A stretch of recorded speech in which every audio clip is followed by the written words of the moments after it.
Welcome everyone. Today we're going to tackle a common issue, AirDrop not working. On this first slide, you'll see the title, AirDrop not working, here are 10 fixes to try. We'll be exploring practical solutions to get your AirDrop functioning smoothly again. So, whether you're sharing photos, files, or anything else, this presentation will help you troubleshoot and fix the problem quickly. Let's dive in and get started. AirDrop is one of the most convenient ways to share files across Apple devices. It allows you to quickly and easily transfer pretty much anything, from photos and documents to contacts and more. And the best part is, it's usually quite fast, making file sharing seamless and efficient. But as simple as it sounds, there are times when AirDrop can stop working as expected.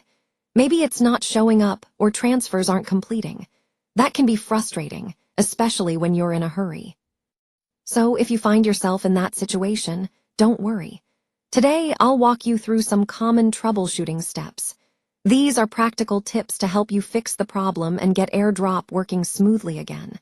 This way, you can stay connected and keep sharing without interruption. Let's start by making sure your device actually supports AirDrop. For iPhones, you'll need iOS 7 or later. That's quite a wide range, so most recent iPhones will be compatible. For iPads, it's iPadOS 13 or later, which includes many of the newer models. And for Macs, support begins with models released in 2012 or later, but they also need to be running OS X 10.1 or newer, which is part of the macOS lineup. So before troubleshooting further, always check if your device is on this list. If AirDrop isn't working, it's the first thing to verify whether your device even supports this feature. This step saves a lot of time and helps narrow down the issue. Remember, not all Apple devices support AirDrop, so confirming compatibility is key to getting it working smoothly.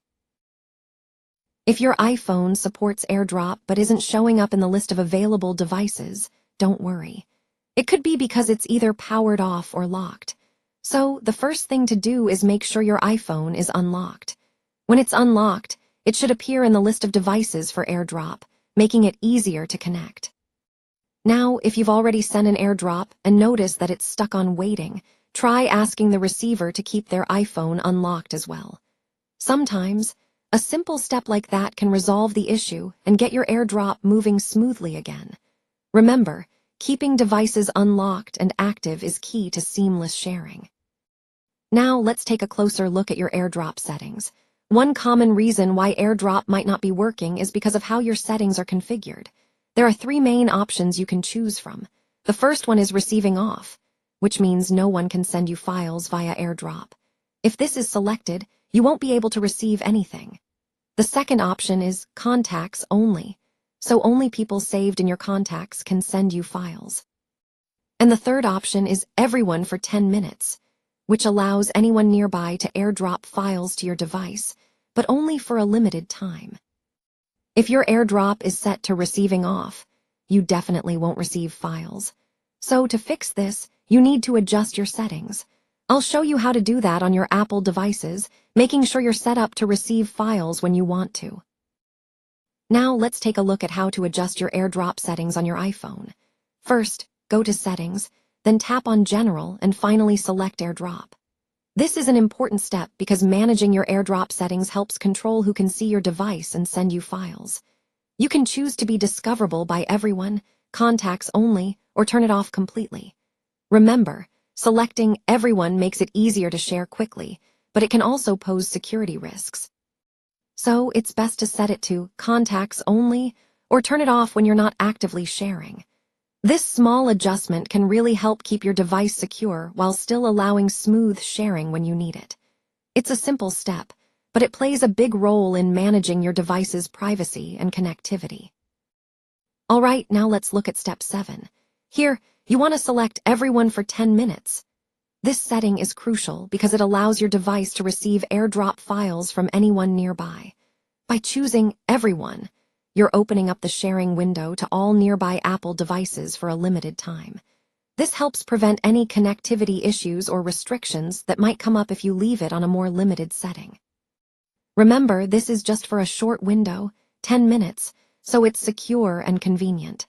This step is key in the overall process of sharing files smoothly and efficiently with AirDrop. Just make sure to reset it afterward for your privacy. Let's take a look at how to adjust AirDrop settings on your Mac. To do this, you want to go to System Settings, then click on General, and finally select AirDrop and Handoff. This pathway makes it easy to customize how your Mac interacts with nearby Apple devices. Adjusting these settings is important because it controls who can see your Mac and send files to it via AirDrop. You can choose to be discoverable by everyone, only your contacts, or turn it off completely when you don't need it. This flexibility helps you maintain your privacy and security while still making it convenient to share files when needed. Remember, these settings are a key part of managing your overall device connectivity and ensuring a seamless experience across your Apple ecosystem. Let's look at the step to select everyone. This is a crucial part of the process because it ensures that the content or the permissions are set to include all users or participants. By choosing everyone, you're making sure that your message or your access is broad and inclusive, which is often necessary for effective communication or collaboration. Remember, this step ties into the overall theme of creating open and accessible environments, whether we're talking about sharing information, granting permissions, or fostering teamwork. So always double-check that everyone is selected if you want to reach the widest audience or give access to all relevant parties. Now let's talk about enabling Bluetooth and Wi-Fi, which are essential for AirDrop to work properly. As you know, AirDrop uses Bluetooth and Wi-Fi to discover nearby devices and to share files seamlessly. So, if you find that AirDrop isn't functioning as expected, one of the first things to check is whether Bluetooth and Wi-Fi are turned on.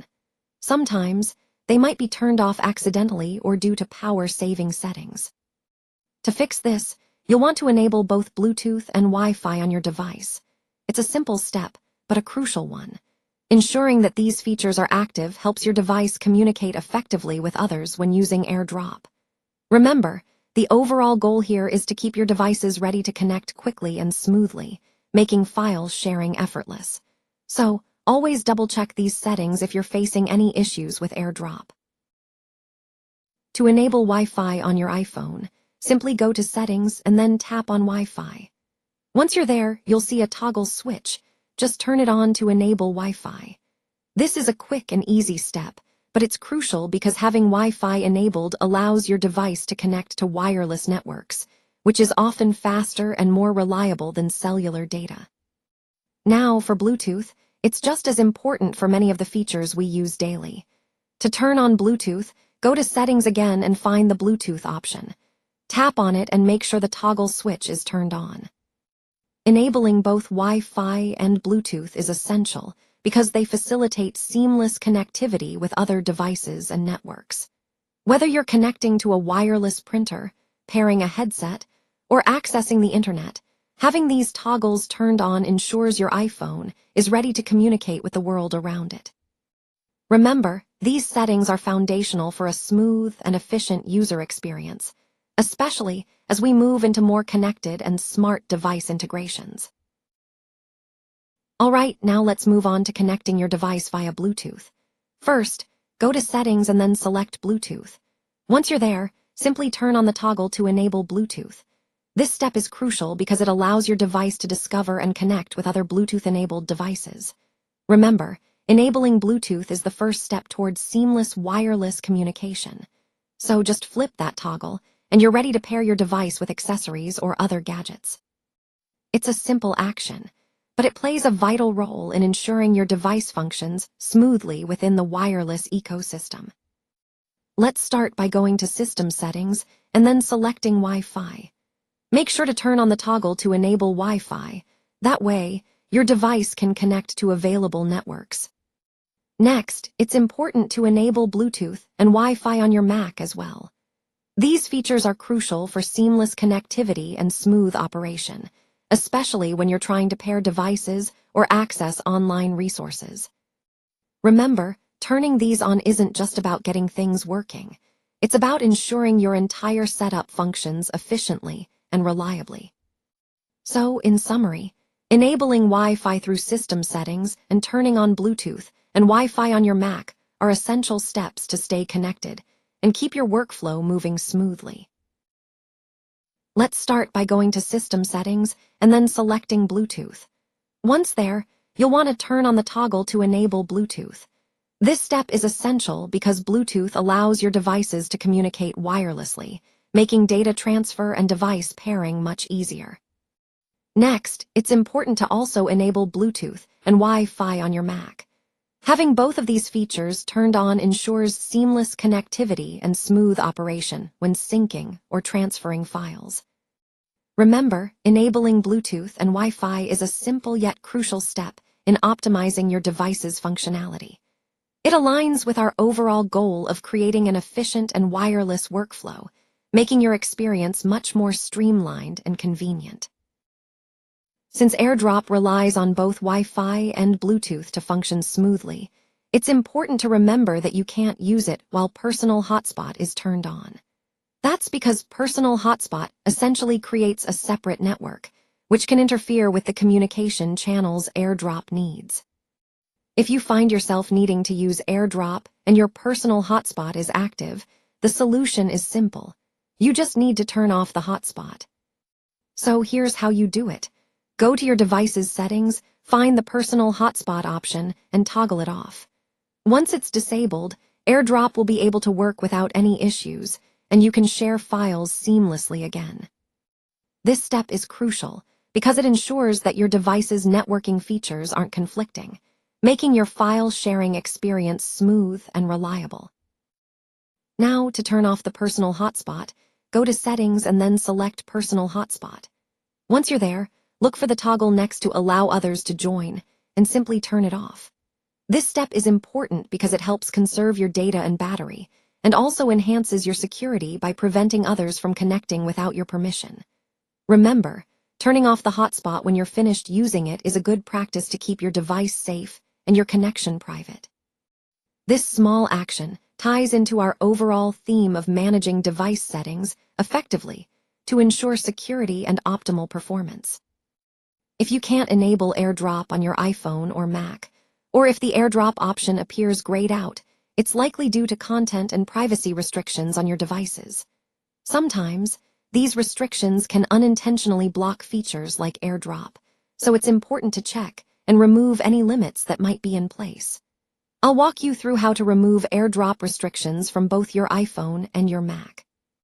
Even though iOS 18 now supports continuing AirDrop transfers over the internet, the initial transfer still needs to start when both devices are close together and within Bluetooth range.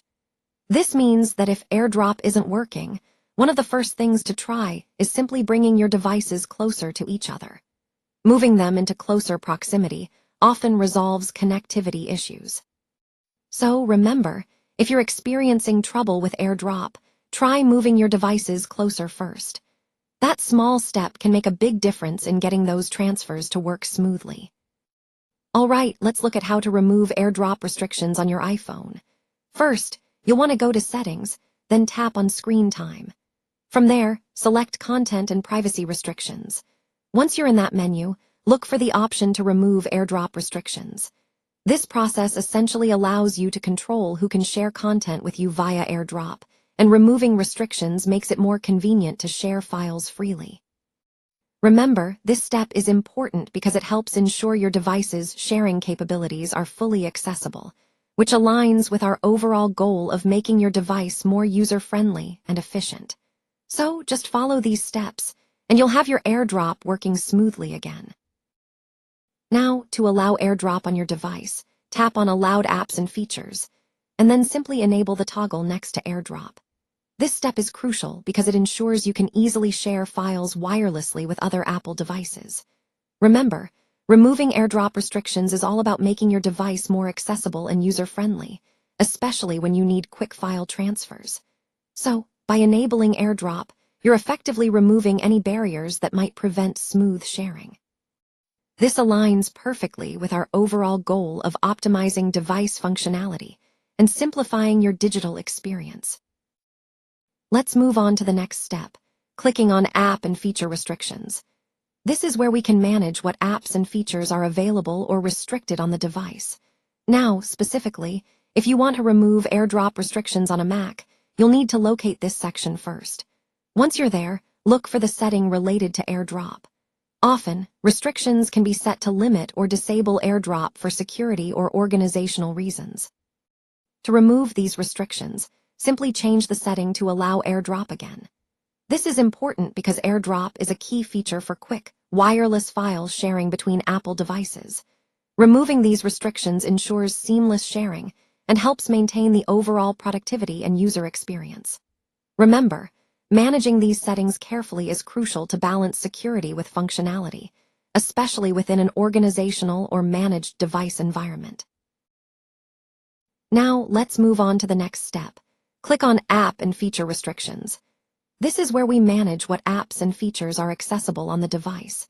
If you find that AirDrop is restricted on a Mac, you'll want to remove those restrictions to enable sharing and transfer features.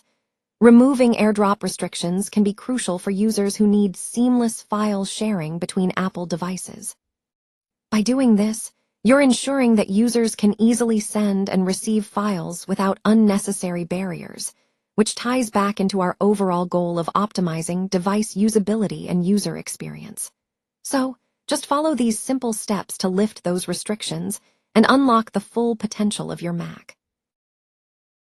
Alright, now let's look at how to enable AirDrop by simply toggling the switch next to it. This is a quick way to turn on the feature and start sharing files wirelessly. Next, it's important to address any restrictions that might be in place. If AirDrop isn't working as expected, there could be restrictions on the Mac that are blocking it.